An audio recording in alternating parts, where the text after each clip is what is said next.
உங்க கருத்துப்படியே நான் வரேன். நீங்க ஒரு இந்து, நீங்க வணங்குவது கிறிஸ்து, நீங்க கிறிஸ்தவர் ஆனால் இந்து. அதெல்லாம் இருக்கட்டும். ஆனா அந்த கிறிஸ்து இந்துவா? அவர் வெள்ளைக்கார கடவுள் தானே? அவர் வெள்ளைக்கார கடவுள் இல்லை.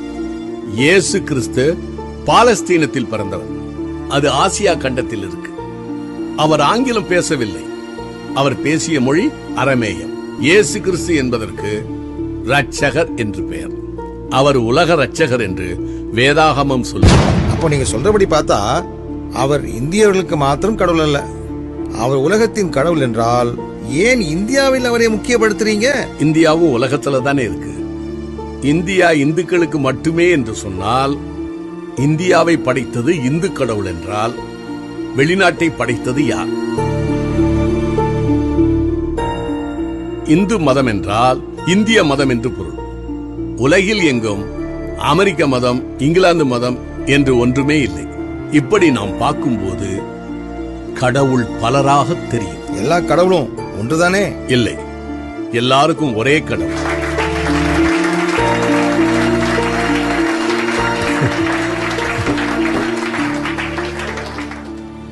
உங்க பெயர் கிறிஸ்தவ பெயரா தெரியலையே. உங்க அப்பாவுக்கு நீங்களா பேர் வச்சீங்க? ஐ அப்ஜெக்ட் திஸ் யுவர் ஆனர்.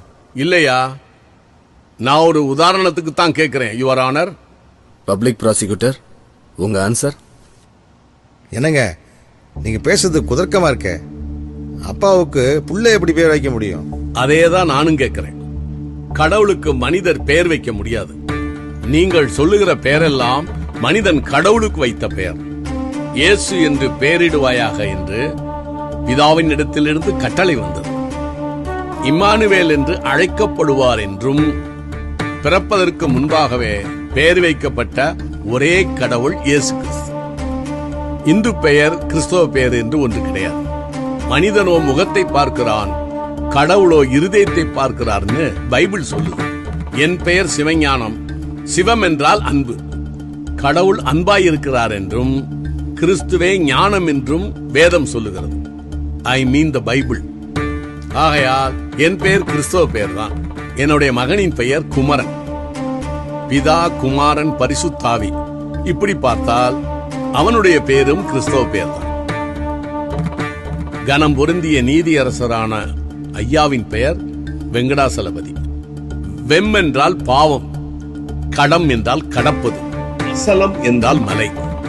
உதாரணம் ஹிமாச்சலம், விருதாச்சலம். பதி என்றால் புருஷர்.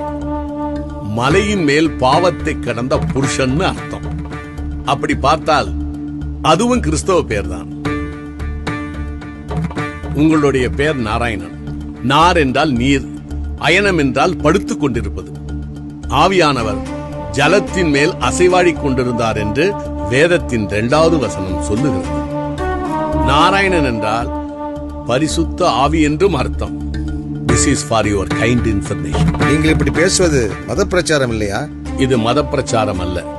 ஏனென்றால் கிறிஸ்தவம் மதம் அல்ல, அது அனுபவம். மதம் மனிதன் கண்டுபிடித்தது. இயேசு கிறிஸ்துவே என்னை பின்பற்றுங்கள் என்று சொன்னாரே தவிர என் மதத்தை பின்பற்றுங்கள் என்று சொல்லவில்லை. ஆன்மீகம் வேறு, மதம் வேறு. மதம் மனிதன் கடவுளை தேடுவது, ஆன்மீகம் என்பது கடவுள் மனிதனை தேடுவது. இதுதான் வித்தியாசம். நான் மதத்தை பற்றி பேசவில்லை, ஆன்மீகத்தை பேசுகிறேன். பானி, வெள்ளம், நீலு, வாட்டர், கங்கை, கூவம் எல்லாமே தண்ணீர் தான். இவை மதங்களின் பெயர்கள். எந்த தண்ணீர் நம்முடைய தாகத்தை தீர்க்கின்றதோ அது ஆன்மீகம்.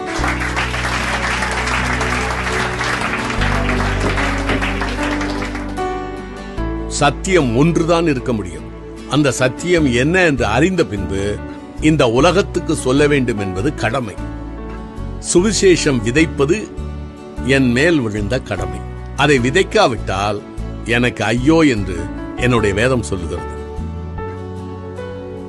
இந்த உலகத்தில் நமக்காக பிறந்து, நமக்காக வாழ்ந்து, நமக்காக உபதேசம் செய்து, சிலுவையிலே அறையப்பட்டு மரித்து 3ஆம் நாள் உயிர்த்தெழுந்து செல்லும் போது பயப்படாதிருங்கள், சதா காலங்களிலும் நான் உங்களோடு கூடவே இருக்கிறேன் என்று சொன்னவர் இயேசு கிறிஸ்து. எஸ்கியூஸ் மீ சார், இயேசு கிறிஸ்து மட்டுமல்ல, முருகப்பெருமானும் சொல்லியிருக்கார், யாம் இருக்க பயமேன். You are right sir. ஆனா ஒரு சின்ன வித்தியாசமும் இருக்கு. யாம் இருக்க பயமேன் என்று சொன்ன முருகப்பெருமான் கையில் வேல் இருக்கிறது. பயப்படாதிருங்கள் என்று சொன்ன இயேசு கிறிஸ்துவின் கைகளில் நமக்காக சிலுவையில் மரித்த காயம் இருக்கிறது. நீங்கள் உலகமெங்கும் போய் சுவிசேஷத்தை அறிவியுங்கள் என்று சொன்னவர் இயேசு கிறிஸ்து. அதைத்தான் ஒவ்வொரு உண்மையான கிறிஸ்தவனும் சொல்லிக் கொண்டிருக்கிறார். நானும் சொல்லுகிறேன். இதை ஏற்றுக்கொள்வதும் ஏற்றுக்கொள்ளாமல் இருப்பதும் அவரவர் விருப்பம்.